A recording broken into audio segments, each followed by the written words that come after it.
siago. Nina Isak, Nina Meke, Woko siago. Nite Yoma Wolo Kwago. Nina Isak, Nina Meke, Wolo Kwago. Salve, salam sejahtera untuk kita semua. Bersama saya, Pastor Oyan dalam Renungan Silimo Katolik, edisi 5 September tahun 2024. Saudara dan saudari, dalam renungan hari ini kita juga bersama-sama kita mau mendoakan peristiwa hari ini di mana Paus Fransiskus dalam kunjungan apostoliknya hari ini merayakan Misa Kudus bersama umat Katolik di Stadion Gelora Bung Karno. Semoga prosesi Misa Kudus boleh berjalan lancar dan aman. Marilah kita mengawali renungan kita hari ini dengan tanda kemenangan Kristus. Dalam nama Bapa dan Putra dan Roh Kudus. Amin. Rahmat Tuhan kita Yesus Kristus, cinta kasih Allah dalam persekutuan Roh Kudus, senantiasa beserta kita, sekarang dan selama-lamanya. Mari kita siapkan hati kita dengan doa. Marilah berdoa. Allah Bapa sumber kedamaian, Engkau memanggil semua orang hidup rukun dengan mengamalkan cinta kasih. Perkenankanlah kami membangun persaudaraan sejati dengan pengantaraan Yesus Kristus Putramu Tuhan kami, yang bersama dengan Dikau dalam persatuan Roh Kudus, hidup dan berkuasa, Allah sepanjang segala masa. Amin. Mari kita siapkan hati kita untuk mendengarkan bacaan Injil. Tuhan bersamamu dan bersama rohmu. Inilah Injil suci menurut Lukas. Dimuliakanlah Tuhan. Pada suatu ketika, Yesus berdiri di pantai Danau Genesaret. Orang banyak mengerumuni dia hendak mendengarkan sabda Allah. Yesus melihat 2 buah perahu di tepi pantai. Nelayan-nelayannya telah turun dan sedang membasuh jalannya. Ia naik ke dalam salah satu perahu itu, yaitu perahu Simon, dan menyuruh dia supaya menolakkan perahu itu sedikit jauh dari pantai. Lalu Yesus duduk dan mengajar orang banyak dari atas perahu. Selesai berbicara, ia berkata kepada Simon, "Bertolaklah ke tempat yang dalam dan tebarkanlah jalamu untuk menangkap ikan." Simon menjawab, "Guru, telah sepanjang malam kami bekerja keras dan kami tidak menangkap apa-apa. Tetapi atas perintahmu, aku akan menebarkan jala juga."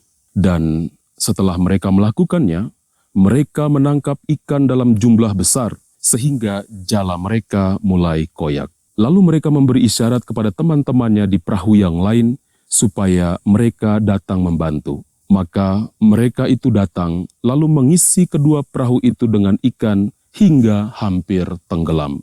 Melihat hal itu, Simon tersungkur di depan Yesus dan berkata, "Tinggalkanlah aku, karena aku ini orang berdosa."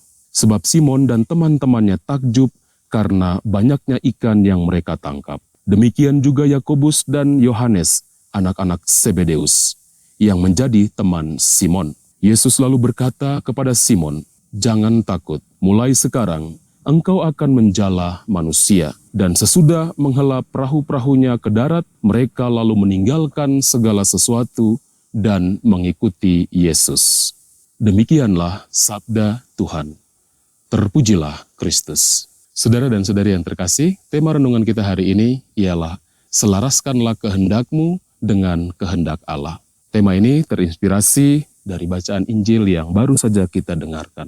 Injil berkisah tentang bagaimana Petrus bersama sahabat-sahabatnya yang sudah seharian, semalaman menebarkan jala namun tidak menangkap apa-apa. Ketika Yesus naik ke dalam perahu mereka dan meminta Petrus untuk bertolak lebih dalam dan menebarkan jala, tanggapan Petrus pada saat itu sedikit meragukan apa yang diperintahkan oleh Yesus. Ia berkata kepada Tuhan Yesus bahwasannya ia sudah bekerja semalam suntuk menangkap ikan namun tidak ada hasil apa-apa. Saudara dan saudari yang terkasih, Petrus dalam pengalaman Injil hari ini juga sedikit menggambarkan pengalaman-pengalaman kita, di mana kita seringkali mempertahankan pendapat-pendapat pribadi kita. Kita mempertahankan konsep-konsep kita tentang keberhasilan, tentang kesejahteraan, tentang kedamaian, keadilan, dan kebenaran. Namun belajar juga dari pengalaman Petrus hari ini, bahwasannya kita harus tetap tunduk kepada kehendak Allah. Saudara dan saudari yang terkasih, ketika Tuhan Yesus menyampaikan perintah kepada Petrus untuk bertolak lebih dalam dan menebarkan jala untuk menangkap ikan, itu merupakan kehendak Allah bagi Petrus. Dan Petrus dengan penuh kesadaran, kerelaan menyelaraskan kehendaknya dengan kehendak Yesus. Dan apa yang terjadi saudara dan saudari? Mereka menangkap ikan begitu banyak. Bahkan perahu mereka tidak cukup untuk menampung ikan yang banyak itu. Saudara dan saudari yang terkasih, melalui pengalaman Rasul Petrus dan sahabat-sahabatnya, kita belajar untuk menyelaraskan kehendak kita dengan kehendak Allah. Tatkala kita ingin terus bertumbuh, terus berkembang dalam hidup beriman kita, mau tidak mau, kita harus menyelaraskan kehendak kita dengan kehendak Allah. Saudara dan saudari yang saya kasihi dalam Tuhan kita Yesus Kristus, tentu dalam kehidupan kita sehari-hari, kita merasa bahwa pendapat kita, bahwa pemahaman kita itu sudah benar. Berdasarkan pengalaman-pengalaman kita merasa bahwa solusi-solusi ini adalah solusi yang tepat untuk menghadapi setiap situasi keadaan. Namun hari ini kita diingatkan bahwasannya pengalaman kita, pemahaman kita tentang kehidupan ini, mau tidak mau, kita tetap harus tunduk kepada kehendak Allah. Saudara dan saudari yang saya kasihi, ketika kita tunduk atau kita menyelaraskan kehendak kita dengan kehendak Allah, yakin dan percaya bahwa kita akan terus bertumbuh, kita akan terus berkembang dalam hidup iman kita, dan kita akan menghasilkan buah yang sangat berlimpah. Saudara dan saudari yang terkasih, kita berdoa. Kita mohon terang Roh Kudus menerangi hati dan budi kita, agar dalam keadaan apapun, kita senantiasa mau rela menyelaraskan kehendak kita dengan kehendak Allah. Di mana Kristus menjadi panutan kita, di mana Kristus menjadi pusat untuk seluruh tujuan hidup kita. Semoga Tuhan memberkati kita. Amin. Saudara dan saudari, mari kita mengakhiri renungan hari ini dengan doa.